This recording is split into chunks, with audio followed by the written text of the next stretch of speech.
welcome back to Spaz on Wheels. Another day on the Challenger today. I thought, well, one, I'm trying a new mic out, so we'll see how this mic works. I'm not sold on it yet. I think I like my other mic setup better, so I'll probably go back to that actually.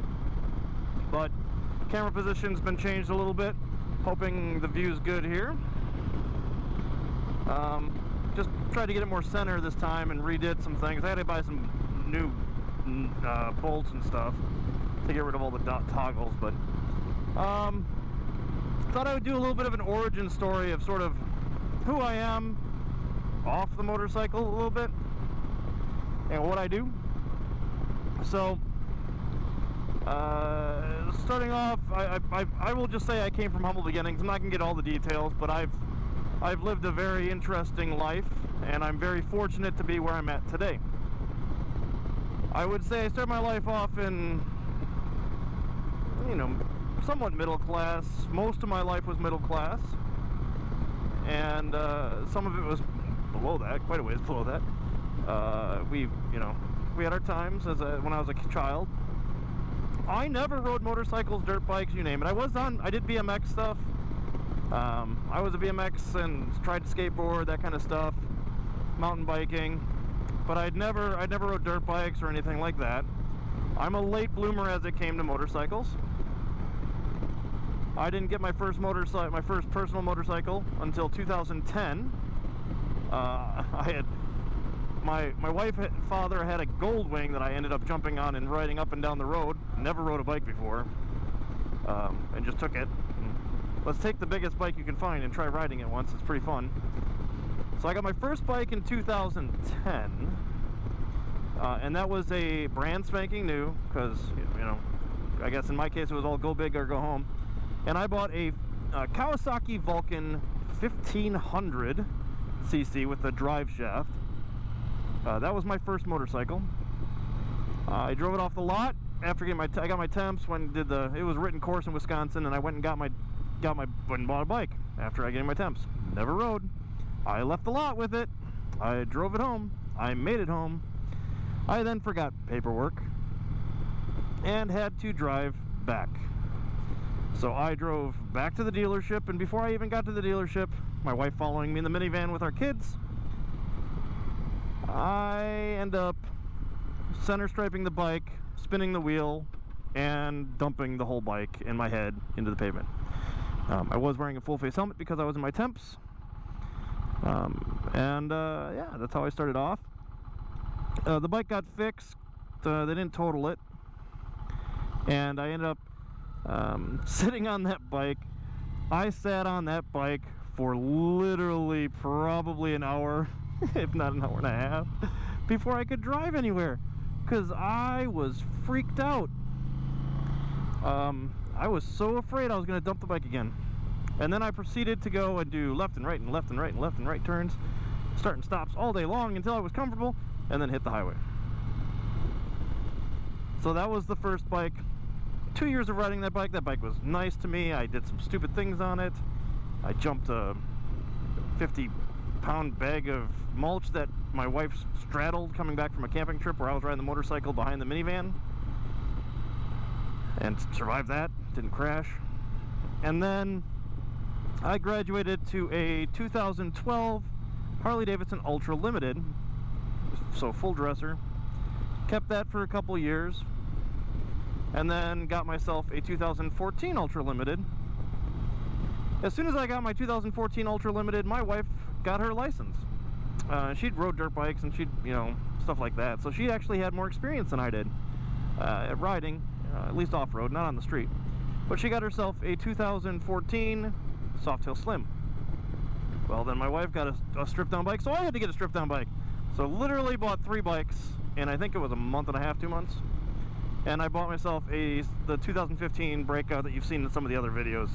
If you haven't seen those, you can go back and look at some of them. There's a couple of them where I was riding in the Breakout, or at least talking about it. That's the bike I traded for this guy. 2019 comes around. I go to the 115th Harley-Davidson Rally. I trade my 14 for a 19 so I could go to the Milwaukee 8. I got myself a beautiful Limited. I put neighbor hater exhaust on it. I put 14-inch handlebars on it. What else did I do? Legend suspension and all the Willie G stuff under the sun. And I made that bike my own. And I thought, cool. And then one of my friends decided he needed to get out of his Victory and get a new bike. So we went and test rode. He test rode a few Harleys, didn't really feel them, and then he decided to go down. He wanted to go down to Indian Metro, Milwaukee area. And I went and test rode my first Indian Chieftain while he was on his test ride. Just followed him. And I fell in love with the 2019 Chieftain, which I bought. So at that point in time, I had a 2019 Chieftain. I had the 14 Ultra Limited. We had already traded the Softail Breakout for my wife and her Softail Slim to get her Street Glide Special that she rode for quite a while. And so I had a Chieftain and I had a 19 Ultra Limited. And I'm like, I got two baggers. And I continue to ride the Indian, and I never ride the Harley anymore. So I got rid of my 2019 Ultra Limited, traded it back to the dealership a year later to get back my 15 Breakout that somebody had traded back in. And I had only rode like maybe 1,000 miles on it. So I basically got back my other bike, which then transpired into this year of my wife taking over the Indian, me getting rid of her bike to get a Triumph Tiger. Her Street Glide went to, and she started riding the Chieftain, and then I just traded the Breakout to get this Indian Challenger. So that's my bike progression. I'll probably throw a crap ton of photos along the way while I was talking there.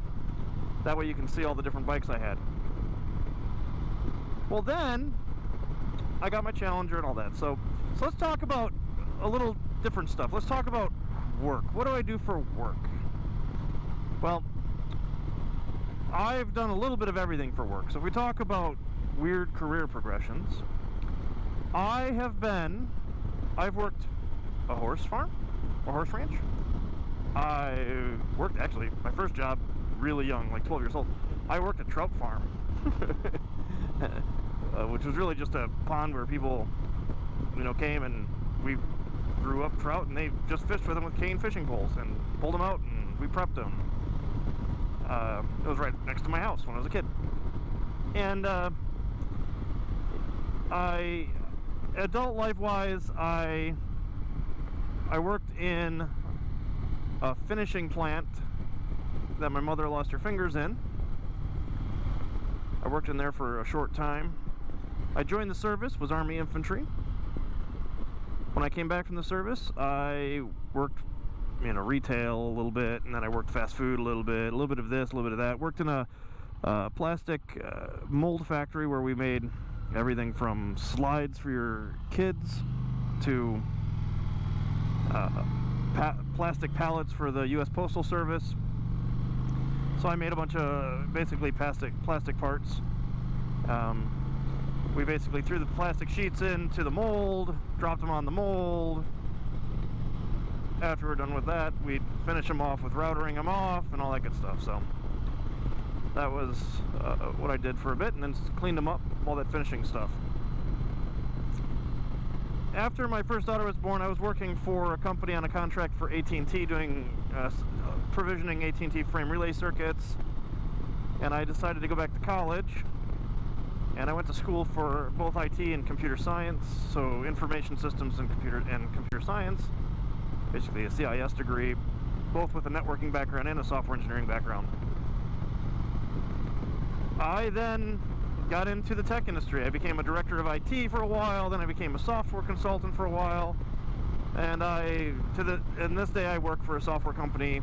I'm in leadership and help run and basically a software development shop in healthcare. So I am a geek, 100% geek. I will let the geek flag fly, but I also have done a little bit of everything in my life. So I'm more I think I'm down to earth as far as a techie guy. Being that I was in Army and did factory work and everything else, I feel that I'm well grounded. I understand my beginnings, my humble beginnings. I know where I came from, and I'm very fortunate. I have 4 kids, 4 beautiful children, I got one turning 21 this year, I got one turning 17. Those are my daughters, and I have 2 boys that are 12 and 13, that they just turned 12 and 13 in February, actually. So I have a beautiful family, This will be 21 years married in June, so it's our marriage is officially drinking age. I am sure there'll be plenty of drinking on our anniversary. I hope there is. No bikes with the drinking though. We'll make sure we have a ride. But it's been a long run, and it's been a good one. It just goes by a lot faster than I ever anticipated. I mean, I look back and I'm like, I've only been riding for really going on 11 years. I've put a lot of miles on though, and I like killing miles. I just love riding. So the one thing I would say is time is short. I mean, you know, you get into this, I see a lot of people debating, like, I've got kids, small kids, or I've got kids that are not out of high school yet.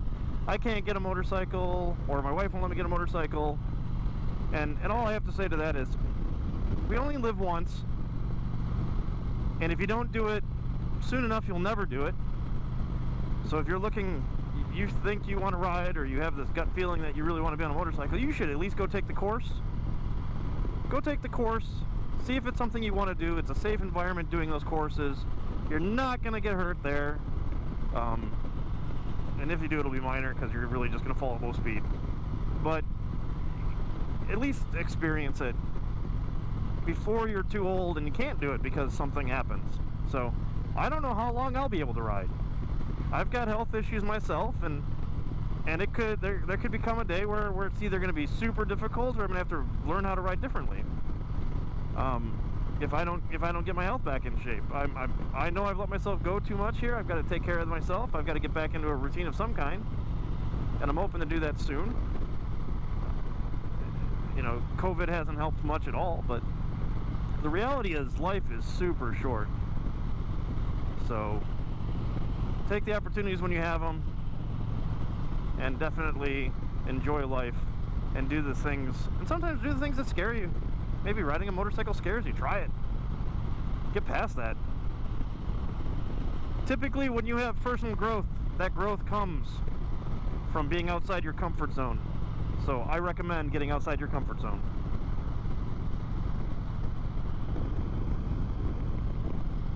Well, I'm going to try to keep this video a little short. I know I've rambled on about a lot of stuff in a very short amount of time, but I figured I'd give a little bit of an origin story, a backstory to who Spaz is and what I do. And I hope it helps you understand who I am. We all come from different cuts and different cloths, so definitely love every rider I've ever met. We always can connect on some level. If it's not just the passion for the motorcycles, it's something with weird, you know, jobs we've done in the past, what have you. So I'll always say it, we need to connect as human beings. There's always something to connect about, and we may have differences of opinions, but if we were all the same, it'd be boring. So let the individual stuff fly. I'm a geek who rides on baggers, and rides also an adventure bike now. I'm a geek. I have a down-to-earth background. I came up from some humble beginnings. I did not have everything given to me, that's for sure. I had to work for everything I have, and I will continue to work for everything I have, and I'm hoping my kids understand the work ethic that I have, so that they can have successful lives too, because they're not getting much from me either. I'll get a little bit of a leg up, but I'm not. They're paying for their own vehicles. They're going to understand what owning something is like. I'm helping them give a leg up, right? I'll get them a loan, I'll pay for the loan, they'll pay me back for the loan. Or in one case, I'm giving a kid one of the vehicles I had, and they're paying me a certain amount of money for that vehicle. So, something I hope the new generation doesn't lose. It seems today a lot of people just want a handout. I'm not giving handouts. I will take care of my family, that's for sure, but only on essentials. Alright, either way, that is my history, that is my backstory. Maybe maybe something in there clicks with you. I hope it does. If not, hopefully it's riding motorcycles though. Hey, that's fine. So, if you can do me a favor, I'm still trying to grow the channel. I think I'm at 28 or 29 subscribers right now currently. I'm still trying to grow the channel. Please share my videos. Share the ones you like, the ones that you think that people will definitely jive with. So if somebody would jive with this video, send it off to them. And hopefully they'll subscribe and like the video to help grow the channel. And I'll start doing more and more regular content. I've got to figure out a mount for my GoPro facing back at me. I don't have that right now. I tried something, it doesn't work, so I gotta get something different. But, yep. So please like, subscribe, share. Otherwise, this is Spaz and I'm out! And please get on some wheels. And you can spaz out.